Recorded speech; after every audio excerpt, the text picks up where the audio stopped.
ఈరోజు మంగళవారం 10/6/2025 5000 సంవత్సరాలకి ఒక్కసారి వచ్చే సూర్యగ్రహణం కావున ఇంట్లో నుంచి ఎవ్వరూ బయటికి రాకూడదు. ఒకవేళ కాదే అని వస్తే అక్కడికి అక్కడే రక్తం కక్కుని చనిపోతారు. ఒక పూజారి మాత్రం హనుమంతుడికి ప్రాణభక్తుడు. అతను గుడికి వస్తాడు. ఆ తరువాత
బయటికి రారు కదా, ఇతను వచ్చాడేంటి? ఇందులో ఉండే చదవాలి.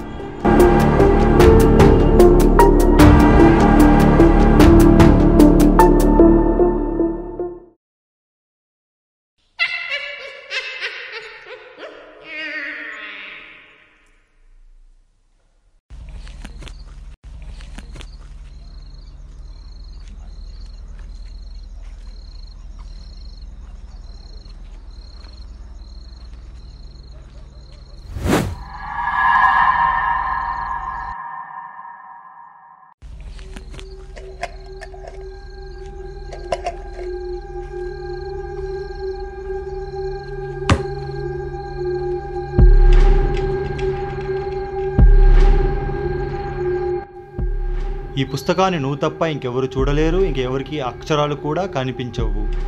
నా పేరు అశ్వత్థామ. ప్రాణమైన దేవుడైన ఆ సత్య చిరంజీవి హనుమంతుడు ఇవ్వమని చెప్పారు. అయితే రామాయణం యుద్ధం జరుగుతూ ఉండగా హనుమంతుడు రావణాసురుడు పైకి గదా విసిరివేస్తాడు. అదే సమయంలో రావణాసురుడు హాస్త్రం మీ సిద్ధపరుస్తూ ఉంటాడు. అయితే హనుమంతుడి గద రావణాసురుడికి తగలకుండా ఆ హాస్యం మీ తాకి కడపలో ఉన్న దేవుని కడప చెరువులో పడుతుంది. హనుమంతుడు ఆ గదాని తీసుకోవడానికి ప్రయత్నిస్తాడు, కానీ ఆ గద రాదు. రామాయణం యుద్ధం అయిపోయాక హనుమంతుడు వెళ్లి బ్రహ్మదేవుడు నీ అడుగుతాడు, స్వామి నా గద ఎందుకు అని నా దగ్గరికి రావట్లేదు. అప్పుడు బ్రహ్మదేవుడు అంటదు, హనుమ నువ్వు గద వేసాక రావణాసురుడి హాస్త్రంకి తగిలి వెలైంది, అందుకే నీ గద రావట్లేదు. అలాగే ఈ భూమి మీద రావణాసురుడికి సంబంధించిన వస్తువు ఉంది అంటే అది నీ గద ఒకటే. మరి నా గదాన్ని మర్చిపోవాల్సిందేనా? లేదు, హనుమని గదాకి శివుడు త్రిశూలంకి ఉన్న అంత శక్తి ఉంది. అట్లాంటి గదాని ఇవ్వడానికి కారణం ఇంకొకటి ఉంది, కలియుగం. కలియుగంలో కాళీ ఎంత శక్తి వస్తుందో తెలుసా? అందుకే ఆ గదా నీకివ్వడానికి ఇంకో కారణం. కలియుగంలో నీలాగే ఓ కారణజన్ముడు పుడతాడు. అతడు ఈ గదాని తీసుకునే బాధ్యత నీదే. అతను కూడా మీతో పాటి కాళీతో యుద్ధం చేయాల్సి వస్తుంది. అతనికి మాత్రమే నీ గడ్ని తీసుకునే హక్కు ఉంది. ఇంకో విషయం, ఆ గదా తీసుకునే వేటేనే రావణాసురుడు బ్రతికి లేస్తాడు. కలియుగం నాటికి ఆ కలిగా దేవుడు వెంకటేశ్వర స్వామి దేవుని కడపక్కి తిరుమల తొలి గడప అని నిలుస్తుంది. ఆ కరుణజన్ముడు ఆ గదాని తీసుకోవాలి. అంతకంటే ముందు ముఖ్యంగా ముంచుతగా 3 పనులు చేయాల్సి వస్తుంది.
ఈ ఫైల్ మీదేనా?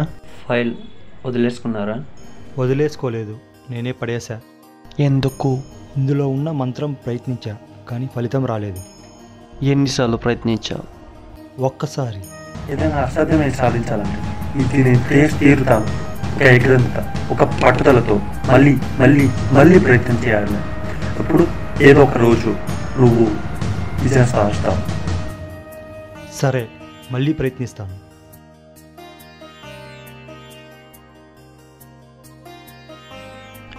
ఇది నీ దగ్గర పెట్టుకో, ఖచ్చితంగా నీ విజయాన్ని సాధిస్తావు.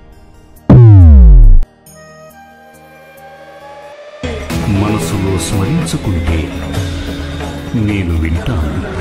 మంచి మనసుతో నన్ను పిలిస్తే తప్పక వస్తాను. నాకు ఏమీ అవసరము లేదు.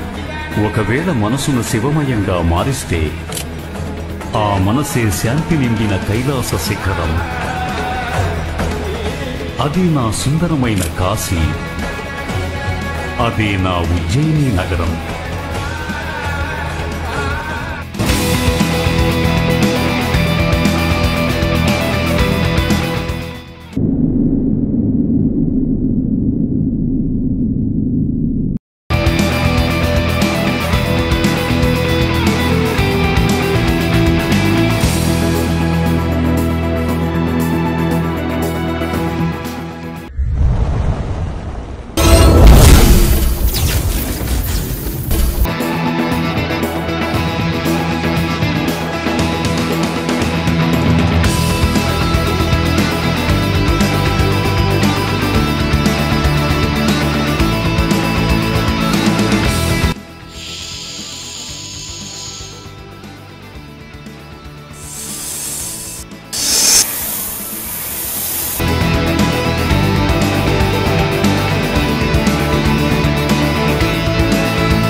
నిన్ను ఇంతవరకు తీసుకొచ్చింది ఎవరో తెలుసా? మా రఘునందన. యుద్ధానికి సిద్ధంగా ఉండు.